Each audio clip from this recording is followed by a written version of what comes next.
Assalamualaikum warahmatullahi ta'ala wabarakatuh. Bismillahirrahmanirrahim. Alhamdulillahirabbil alamin. Wassalatu wassalamu ala asrafil anbiya'i wal mursalin sayyidina wa maulana Muhammadin wa ala alihi wa sahbihi ajma'in, amma ba'du. Anak-anakku yang sangat saya cintai dan yang tercinta, mahasiswa dan mahasiswi Politeknik Sidoarjo yang berbahagia. Kali ini kita berbicara tentang kerukunan antar umat beragama. Di dalam kesempatan ini kita mendiskusikan dan menjelaskan mengamalkan kerukunan antar umat beragama itu. Sebetulnya di dalam Islam itu, di dalam negaranya Rasulullah itu ada maqasidus syariah namanya. Tujuannya syariah. Tujuannya syariah itu apa? Ada 5. Satu itu hifdzuddin, menjaga agama. Kedua, hifdzur ruh, menjaga jiwa. Hifdzun nusul, menjaga keturunan. Hifdzul amwal awil aghrab, menjaga harta. Hifdzul akal, menjaga akal. Nah, ini yang dijamin oleh negara Islam. Ini yang dijamin oleh Rasulullah SAW. Karena itulah di Madinah itu ada berapa itu? 9 kelompok.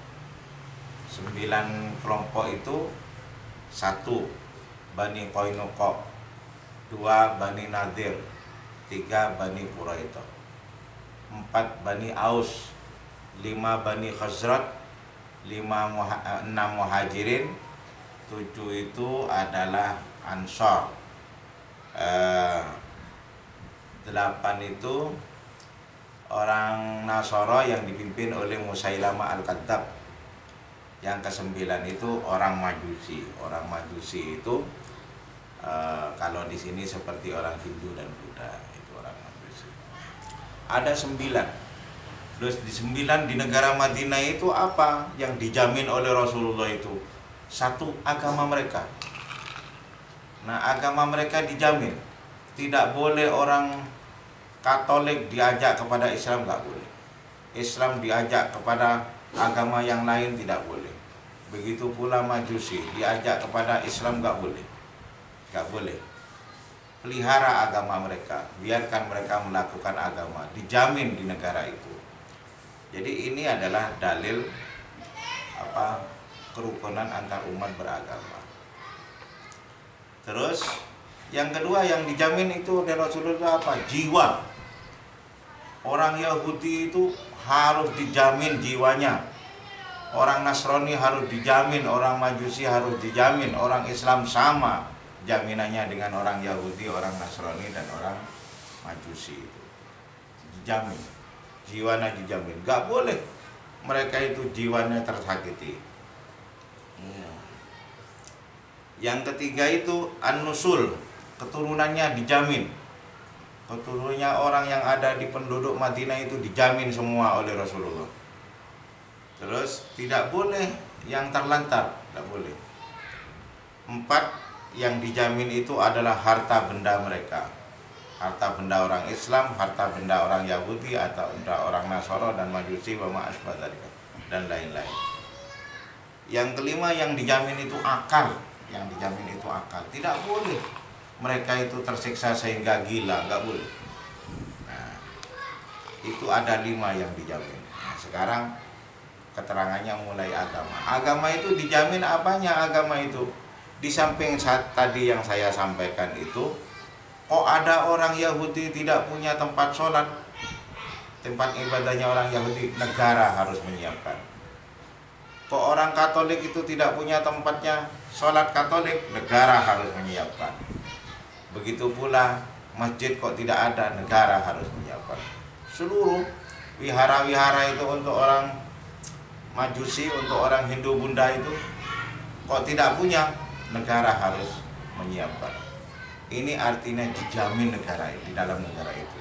Tidak ada yang tidak dilayani dengan baik. Yang kedua itu ruh.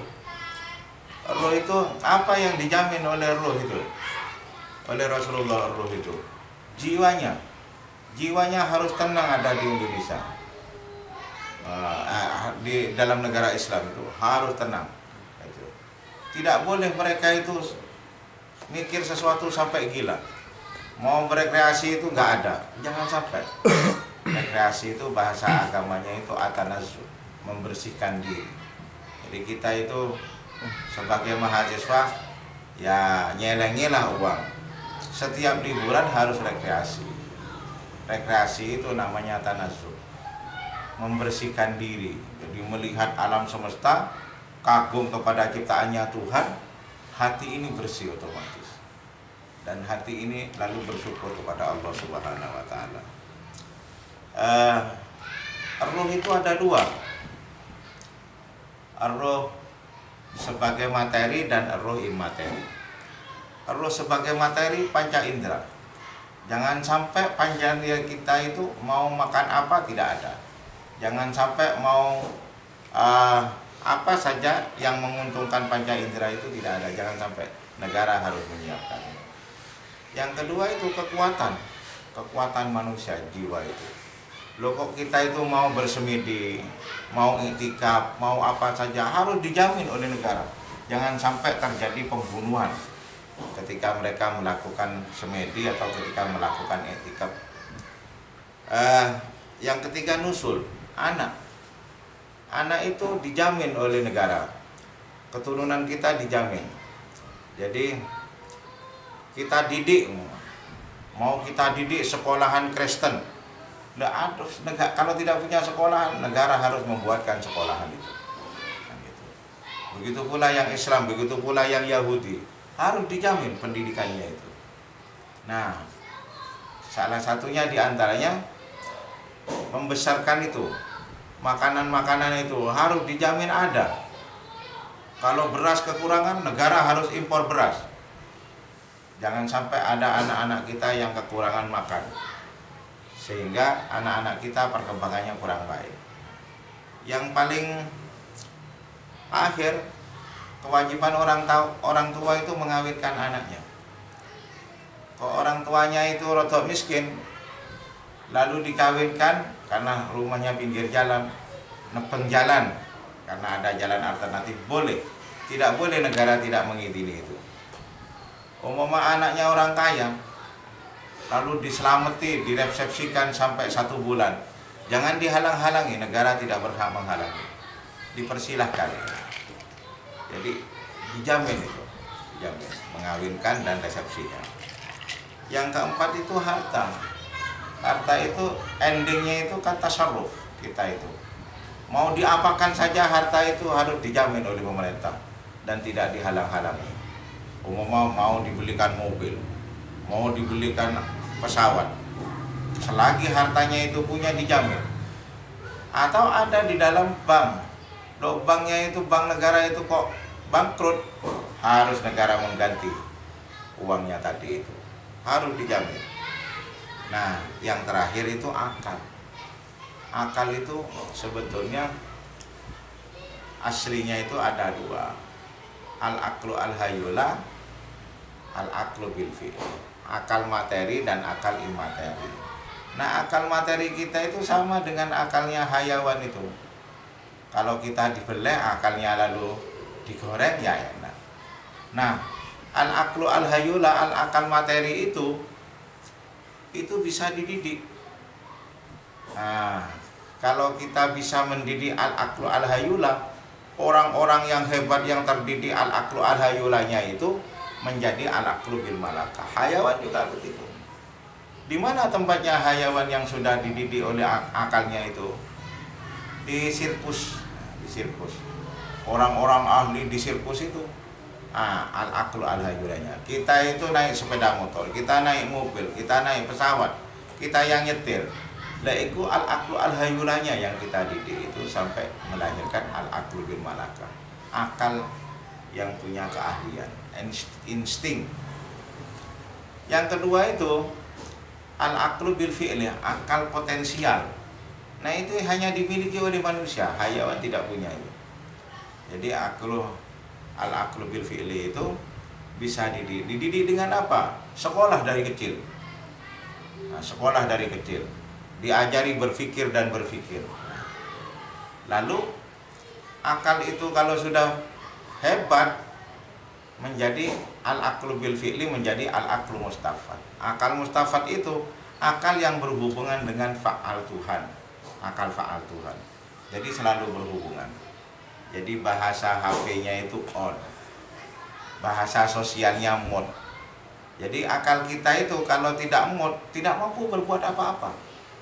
Tapi kalau lagi mod, lalu melahirkan sastra, melahirkan buku, melahirkan apa saja yang keluar dari akal yang mod itu. Jadi caranya menyekolahkan itu, caranya mendidik akal al-bil fi'li itu disekolahkan dan diajari berpikir dan berpikir. Nah, ini yang dijamin oleh agama, yang dijamin oleh agama. Apalagi di dalam Al-Quran dalilnya jelas. Qul ya ayyuhal kafirun la a'budu ma ta'budun wala antum a'biduna ma a'bud wala ana a'budu ma abattum wala antum a'biduna ma a'bud lakum dinukum waliyadin. Jadi agamamu agamamu, agamaku agamaku.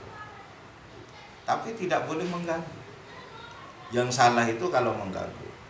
Itulah sebetulnya untuk apa? Mengamalkan kerukunan antar beragama itu di dalam masa Rasulullah itu ada namanya maqasidus syariah. Jadi syariah itu tujuannya apa? Ya 5 ini. Menjamin semua agama berkembang, menjamin jiwa tenang, menjamin keturunan itu bisa berbuat apa saja yang positif-positif, menjamin harta kita, menjamin akal kita. Nah, kalau ini sudah kita lakukan, tapi di Indonesia belum ada ini. Kalau ini bisa kita lakukan, insya Allah kita itu menjadi negara yang besar, tidak carut